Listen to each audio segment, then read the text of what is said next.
En este bloque vamos a ver justamente lo que sucede en el Islam después de la muerte de Mahoma.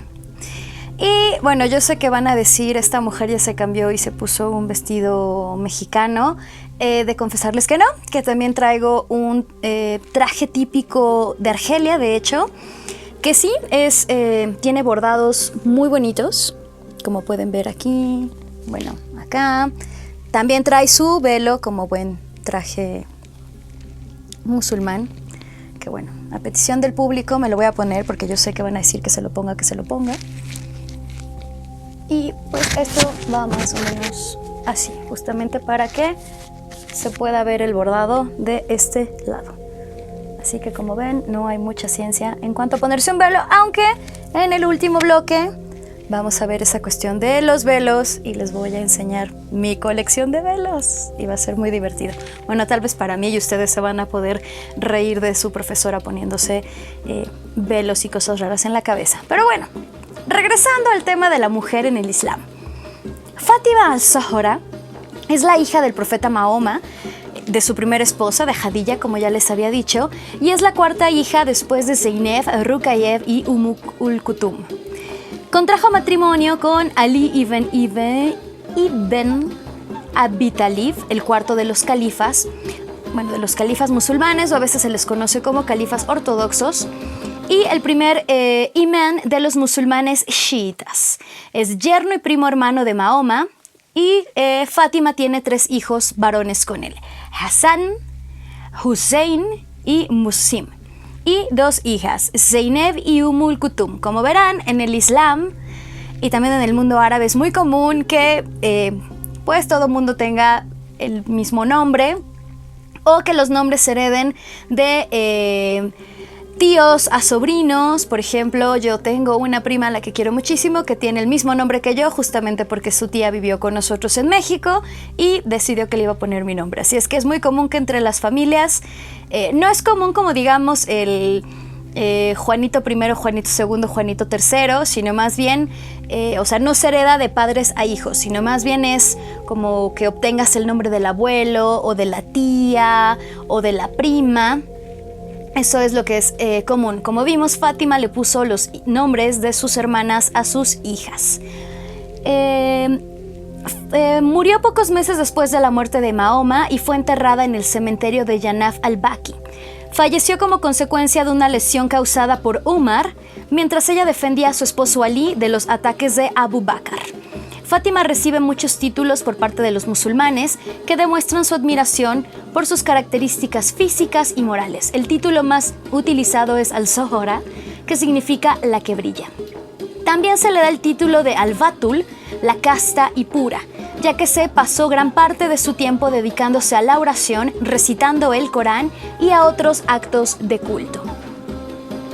Después, justamente de los califatos, los califatos ortodoxos, que es el único califato reconocido por los sunís y chiíes, que son los que se dan del 632 tras la muerte de Mahoma al 661, pues vienen los famosos califatos, que solo se los voy a mencionar, porque si no nos vamos a quedar aquí mucho rato, y pues bueno, la clase no trata tanto como de clavarnos un poquito en esta cuestión. Y después les voy a hablar de las ramas, al menos las más significativas dentro del Islam, que es la sunita, la chiita y la sufi. Entonces tenemos que llegan las dinastías.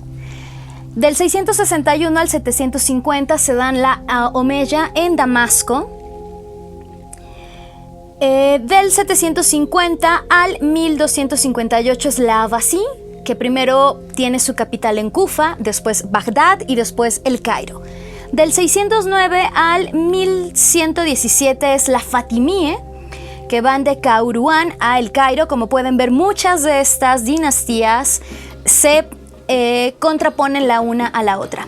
Tenemos también del 1258 al 1556, también a los que se les conoce como imperios, el mameluco, que no tiene nada que ver con la ropa que usan los pequeños al dormir. Ahorita les voy a explicar por qué se llama mameluco, que la capital es en El Cairo, y del 517 al 1924 es el Imperio Otomano, que van cambiando su capital de Sogut, Bursa, Endirme, Constantinopla y al final terminan en Istambul. Y bueno, en el 661 es asesinado Ali por Mumilla, el gobernador de Damasco. Al-Hassam, que es el segundo, se vuelve el segundo imán, es el hijo mayor de Ali, nieto de Mahoma, y da origen a la primera dinastía árabe. ¿Qué quiero decir con esto? Aquí se da el primer quiebre entre los suníes y los chiíes. Suníes son los que van con la suna de Mahoma. Los chiíes son los Shi'ali, son los seguidores de Ali. Por lo tanto, aquí tenemos, digamos, el inicio del chiismo. Que para ellos, el cuarto califa para los sunitas es Ali y el primer imam de los chiitas va a ser Ali. El 15% de los musulmanes pertenecen a esta rama del Islam. El califa es un sucesor de Mahoma, un emperador, por así decirlo, que aplica la ley islámica. Es un hombre infalible como cualquier otro hombre. Él interpreta el Corán. El imam es un descendiente de Mahoma, pues Ali es el único, digamos, que le va a dar nietos a bueno, no es el único, pero digamos Fátima es la hija de Mahoma, por lo tanto los hijos de Ali sí son sucesores de Mahoma. Y por esto tienen parte de la revelación y son infalibles, no se pueden equivocar. Personajes de gran poder religioso en el sunismo es, digamos, como el juez, que es poco importante. En el chiismo, el imam es la máxima figura. Shi es de Shi'ali, chiitas, partidario de Ali. Sunna, tradición de Mahoma, sunitas. En el 656 se da la gran crisis en el Islam porque es la primer división. Y bueno, aquí los chiitas en su mayoría se van al sur de Irán, al corazón de Afganistán, al Líbano, a Yemen, a Azerbaiyán, que es un 99%. Y 4 países acumulan casi la mitad de los musulmanes: India, Pakistán, Bangladesh e Indonesia. Esto les hablo en la actualidad. 56 países tienen una mayoría musulmana. En 1920, Francia crea un estado alauita. Muchas ramas del chiismo, aunque solo son 3 las más grandes del mundo. Están los duodecimanos, que es decir, el 12º imam, es decir, se supone que hay 12 imams, aunque ellos dicen que el 12º no murió y está escondido, es la figura del Mesías. También están los sadiyíes, que se separan con el 4º imam y van hacia Yemen, y los ismailitas, que se van a separar con el 7º imam, y su líder es el famoso Aga Khan. Y bueno, continuando ahora sí con las dinastías, tenemos la Omeya, que dura 90 años, del 661 al 750, con capital en Damasco. La mezquita Omeya es la única mezquita que tiene el dibujo de un árbol, pues era un templo griego, después romano. Con la cristianización pues se hizo una iglesia y terminó siendo una mezquita y censuraron su pared, porque en el Islam, como les había dicho, no puede haber representaciones de Alá. Por eso es esta famosa caligrafía, ni tampoco de Mahoma, ni tampoco de los 4 primeros califas. Después llegan los Abbasíes, que dura 500 años en el poder, digamos. Es la dinastía más importante, pues se da en la época del oro del Islam, del 750 al 1258. Es el periodo más largo y su capital se traslada a Bagdad. El periodo de oro, sobre todo los primeros siglos, pues los últimos ya va en su decadencia, las invasiones mongólicas. Al-Rashid fue el califa más espléndido durante esta época. Y el califato comenzó a declinar ante la ascensión de los turcos. Finalmente el califato abbasí termina con la destrucción de Bagdad en 1258 por parte de las tropas mongolas de Hulagu Khan. Después vienen los mamelucos, o bueno, más bien les voy a hablar ahora del imperio mameluco. Ellos están del 1250 al 1517, su capital es el Cairo. Ellos eran esclavos, soldados, que servían a los califas durante la Edad Media. Con el paso del tiempo se convirtieron en una poderosa casta militar, la cual se hizo del poder en Egipto. Después de ser convertidos al Islam, los mamelucos eran entrenados como caballería. Los mamelucos seguían un código de conducta, la furicilla, que incluía valores como el coraje, la generosidad, técnicas militares y de primeros auxilios. Los orígenes del califato se encuentran en la dinastía de los ayubíes, fundada en 1171 por Saladino, el famoso Salahadin. El califato de los mamelucos terminó con la conquista de Egipto por los turcos. Sin embargo, el uso de mameluco como élite militar continuó durante el Imperio Otomano. Finalmente, los mamelucos continuarían su lucha por la independencia en contra de los turcos, los franceses y los británicos. Tenemos también el califato fatimí, que es el cuarto califato islámico y fue el único califato que pertenecía a la rama chií ismailita. Gobernó el norte de África, se le conoció también como el califato de Egipto, del 909 al 1117. Originado en Túnez, rigió a lo largo de la costa del Mediterráneo de África y convirtió a Egipto en el centro de su califato. Fundó el Cairo, Al-Qahira, la triunfante.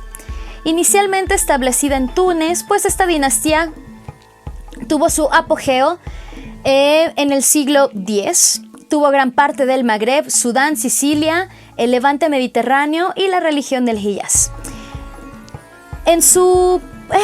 El califa Hussein al-Kami decretó una serie de leyes absurdas y terminó con la tolerancia a los cristianos y a los judíos e hizo destruir en el 1009 la iglesia del Santo Sepulcro. Después del 1060 el territorio fatimí fue encogiéndose hasta solo quedar en Egipto.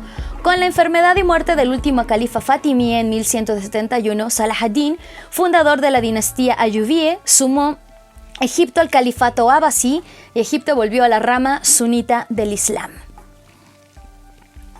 También tenemos tal vez el más famoso y más conocido de todos, el califato o imperio otomano.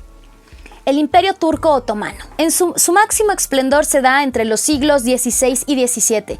Se expandía por 3 continentes, ya que controlaba una vasta parte del sureste europeo, el Medio Oriente y el norte de África.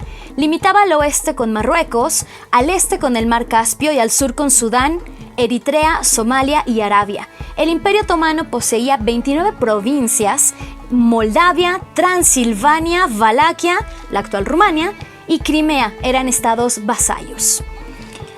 Justamente a este imperio le toca la Primera Guerra Mundial, la ocupación de Constantinopla, movimientos revolucionarios dentro de Turquía, la participación del Imperio Otomano. El imperio bajo la dirección de un sultán fue abolido en 1922 y un año después el califato.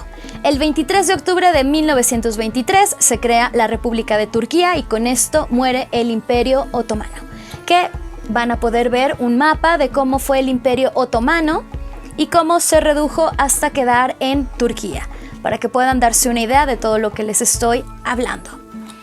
Y bueno, ramas del Islam. La verdad es que hay muchas, aunque siempre pensamos que es la suní, la sufí y la chií. Pero realmente la suní se va a dividir en la hanafi, en la maliki, en la shafi, en la hanbali y en la salafi. La sufí solo es sufí y la shia en jafarí, ismaelí, la sadiyí, la alaní, la aleví. Aparte también está la kariyí, la ahmadí, la kalam, que son distintas. Sin embargo, voy a hablarles solo de las 3 principales, ya que, bueno, no creo que tengan contacto con alguien de alguna de las otras dinastías. Y como buena argelina que soy, tengo mi playera del equipo oficial de Argelia, que viene con su escudito y su bandera de Argelia. Y para los que no conozcan, esta es la bandera de Argelia. Y justamente el verde es el color del Islam. Por lo tanto, verán que todos los países, bueno, la mayoría de los países musulmanes, porque de hecho la bandera de Egipto no tiene verde, pero la mayoría de los países musulmanes tienen el verde en sus banderas. Y justamente lo que podemos ver en medio esta media luna con una estrella, es el símbolo de Medio Oriente. ¿Cuál es el significado de este símbolo? La verdad es que como buena antropóloga me puse a investigar. No he encontrado como una explicación muy clara o muy lógica, y también como buena antropóloga, perdonen, pero tengo mis apuntes, que es justo lo que estoy buscando. Se dice, o lo poco que pude encontrar sobre la cuestión de la media luna porque por ejemplo en los países árabes no existe la Cruz Roja, por si no lo sabían, no existe, es la media luna y la estrellita. Y pues se dice que este símbolo de media luna es porque todo se rige por la luna. Como les había comentado, el calendario musulmán tiene que ver con la luna. Las fiestas religiosas del calendario musulmán lunar, igual que el judaísmo y el chino, los meses son meses lunares.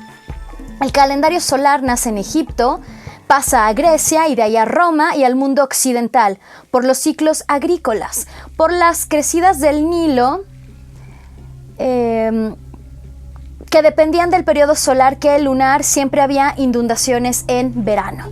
En Medio Oriente, el Éufrates y el Tigris nunca tienen una regularidad, así que el calendario solar realmente no les servía de nada. Lo único que había regular era la luna.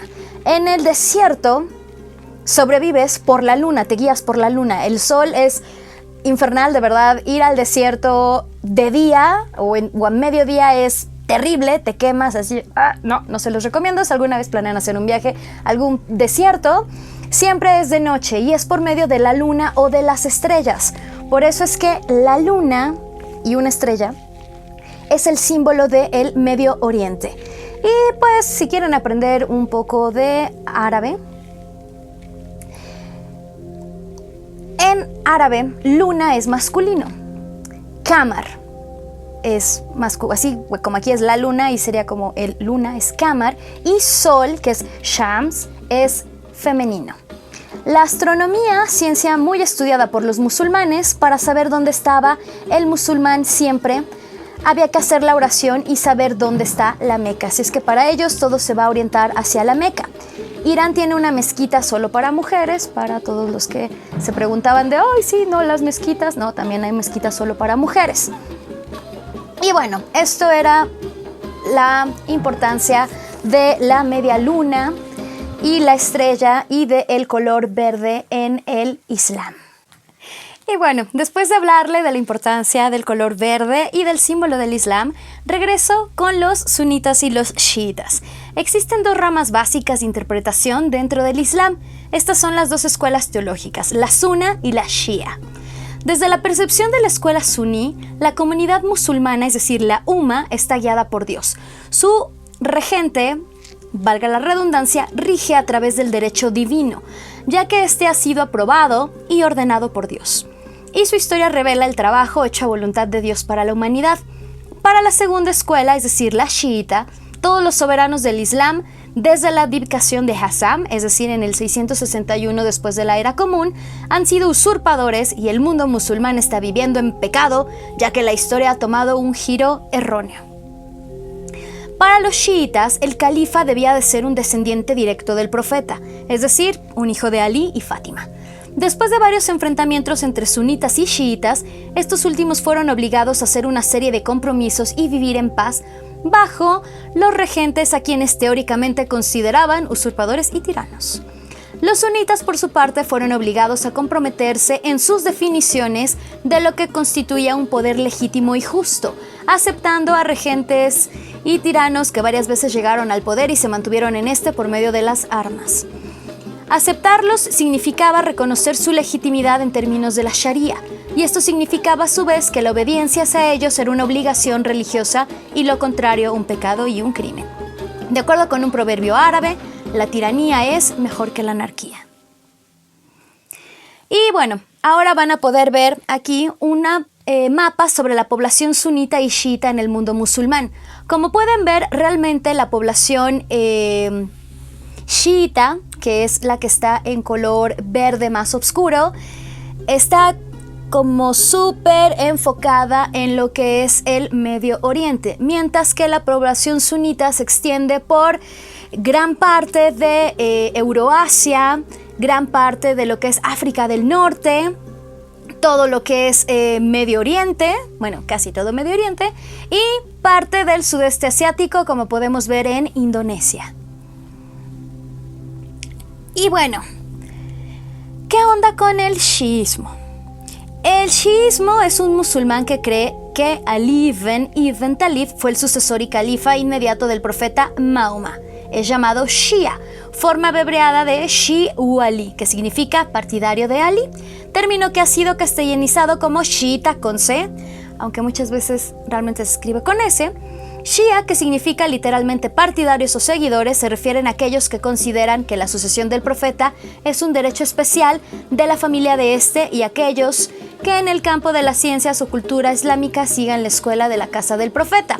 Es decir, si se lo preguntaban, la familia de Arabia Saudita, que es donde está la Meca, son descendientes de Mahoma. Por eso es que el rey de Arabia Saudita es el único que puede entrar a la Kaaba y limpiarla. Es decir, el rey tal vez tendrá achichincles en su casa, pero en la Kaaba, que es la famosa piedra, que también vamos a hablar de ella, pues él es el que entra y barre y limpia y hace todo lo que debe de hacer, porque es el único que puede entrar al ser el descendiente de Mahoma. Se tiene un árbol genealógico donde se puede ligar totalmente a la familia de Arabia Saudita con el profeta. Como les comentaba, han tenido 12 imanes. El último, Muhammad ibn Hassan al-Mahdi. Al-Mahdi quiere decir como el desaparecido. Se cree que va a regresar, bueno, al menos los partidarios de los duodecimanos creen que él va a regresar y va a ser el próximo Mesías. Las ramas del chiismo, como les comentaba, son muchas, bueno, no muchas, pero están los duodecimanos, el usulismo, los alevis, los alawitas, que 1 millón de ellos estaba en Siria y en Líbano, el shahismo, el ismaelismo, los nizari, los mustali, los drusos y el sadillismo.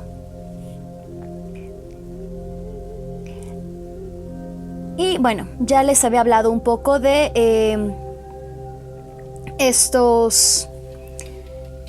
estas ramas del Islam. Ahora les voy a hablar un poco sobre esta cuestión de la famosa yihad, que siempre se relaciona con los chiitas. La yihad realmente no tiene connotación de guerra, quiere decir esfuerzo. Tiene varias acepciones. Una, es el esfuerzo personal que el musulmán debe de hacer para vencerse a sí mismo, es decir, mis demonios, mis propios defectos. La segunda es la lucha con el musulmán injusto, es decir, la defensa en la comunidad. Si un vecino ve que otro vecino golpea a su esposa, lo cual está prohibido en el Islam, aunque usted no lo crea, puede ir y decirle: vecino, tú eres un mal musulmán porque eres injusto con tu mujer. Y la tercera es la lucha contra el que ataca al Islam. El Islam prohíbe los suicidios, es decir, que los atentados no son yihad. Al menos este término ha sido deformado por los grupos radicales, porque como cualquier religión, existen grupos radicales también en el Islam, que bueno, son todos los que han hecho todas estas cuestiones del terrorismo. La yihad contra alguien que ataca al Islam es, por ejemplo, si alguno de ustedes, si estuviéramos en clase presencial, dijera algo malo contra el Islam, yo intentaría explicarle realmente qué es lo que pasa con esa situación. Eso sería una manera de hacer yihad. Y si se dan cuenta, no me iría contra las greñas, contra quien preguntara, ni agarraría una pistola, ni nada por el estilo. El Islam realmente no tiene nada que ver, al menos la yihad no tiene nada que ver con la guerra santa como se le ha mal interpretado actualmente. El sunismo también pertenece, o bueno, tiene dos grandes escuelas: la escuela de fiqh, que es la ley, de donde se desprende la Hanali, la Maliki, la Shafi y la Hanbali, y las escuelas de Aqida, que es la creencia, de las cuales se desprende la Ashariya, la Maturidi, la Muriji, la Mutasali, la Atari y la Zahiri. Movimientos dentro del Islam sunita. Bueno, están los famosos hermanos musulmanes, Jamaat al-Islami, el partido político en el subcontinente indio, el wahhabismo o el salafismo y Jamaat al-Muslimeen, que digamos son personajes que pues sí se han radicalizado bastante y que han creado algunos conflictos, por ejemplo la famosa revolución que hubo en Egipto. Y el sunismo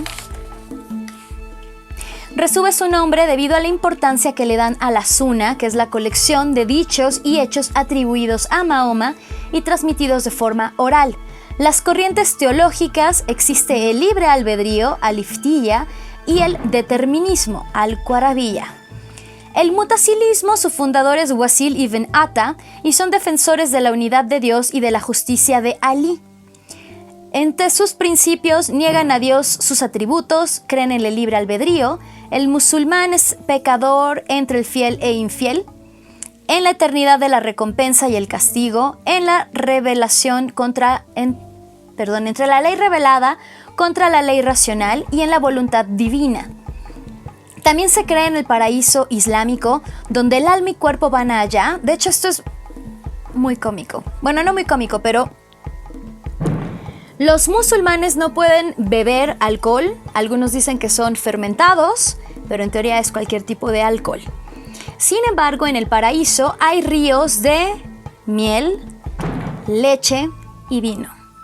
Las mujeres regresan a su etapa de huríes, que es como su etapa de doncellas, en su etapa como más hermosa y son siempre vírgenes. Lamento decirle a los hombres que ellos regresan así como murieron, en ese estado regresan. Hay árboles frutales porque en Medio Oriente las frutas son muy apreciadas. Todo el mundo en su jardín tiene frutas. Se los digo por experiencia, y luego es muy bonito porque el vecino te regala uvas y entonces todo el mundo se anda regalando lo que sea que tenga en sus jardines. Y bueno, les decía, las mujeres vuelven a ser vírgenes y eternas, los hombres no. Este es el paraíso islámico.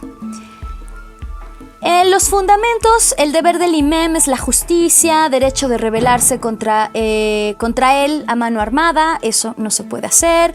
Dios no puede ser causa del mal, es el hombre la causa del mal, que esto también es muy importante. La gente de la justicia, al-alat, la razón precede al texto.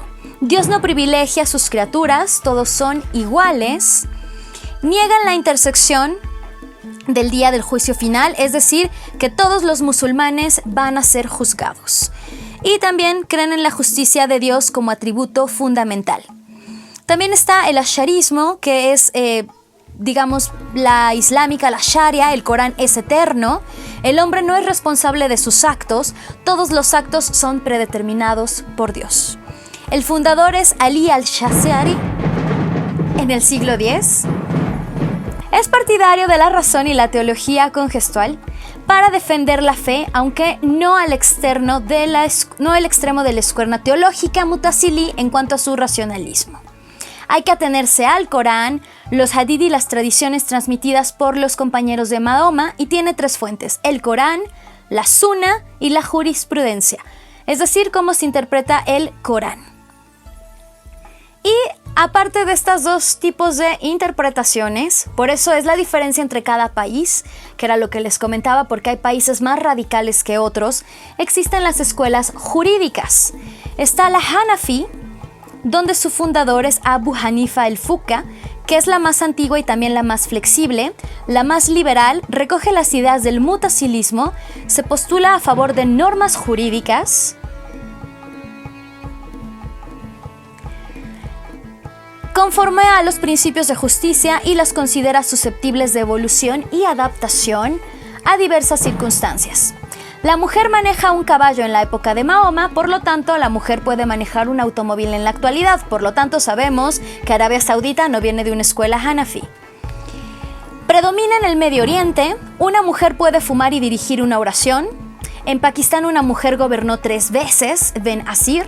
En Turquía, Tensiniya gobernó del 90 al 93.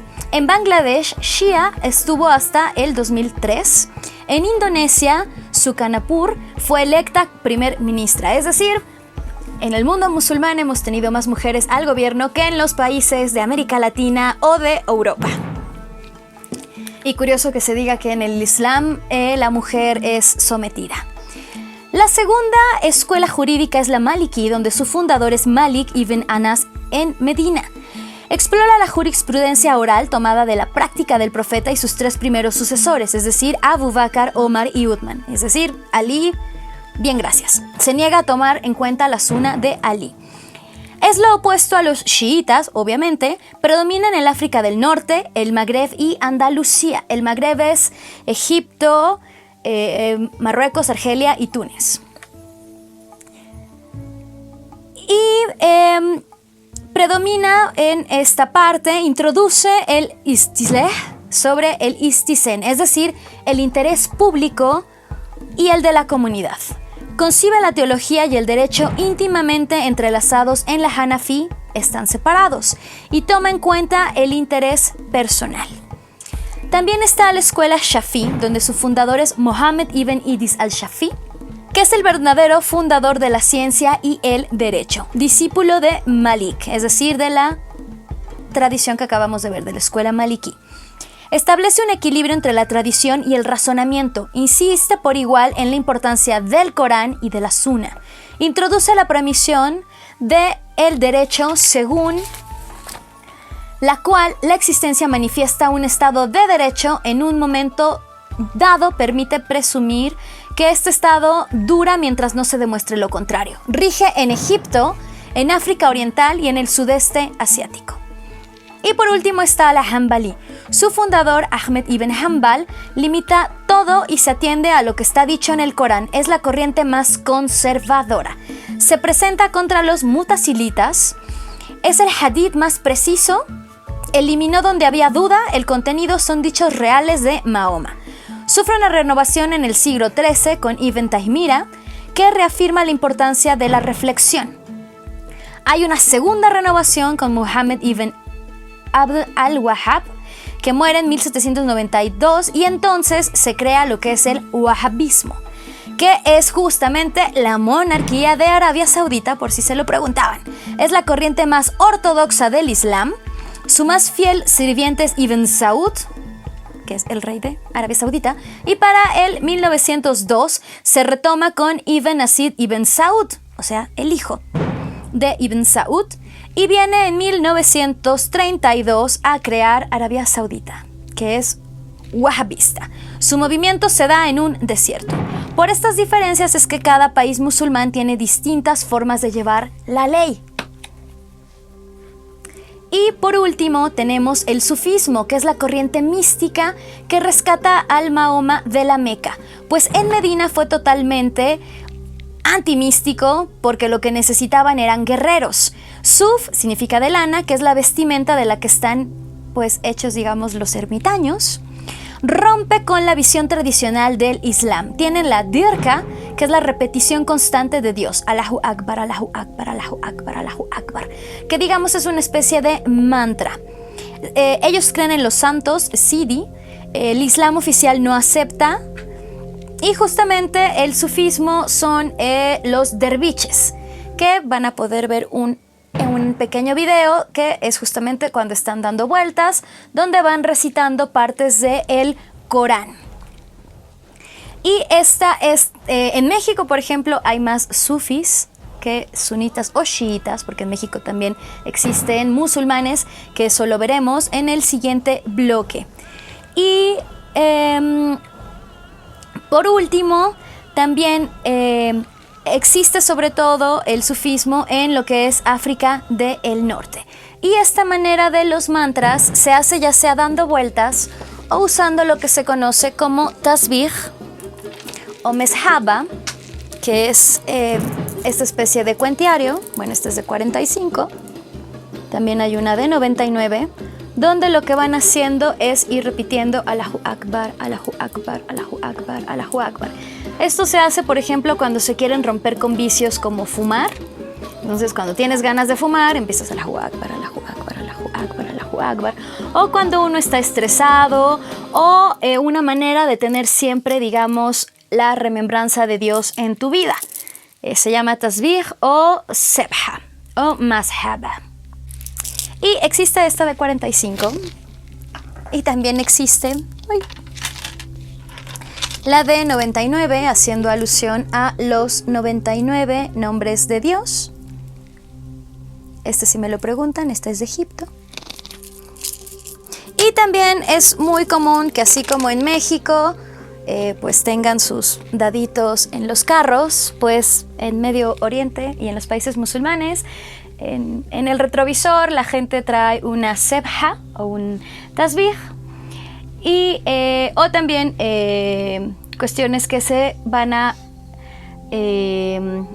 ligar con Allah, que son pequeños cuadritos que dicen Allah.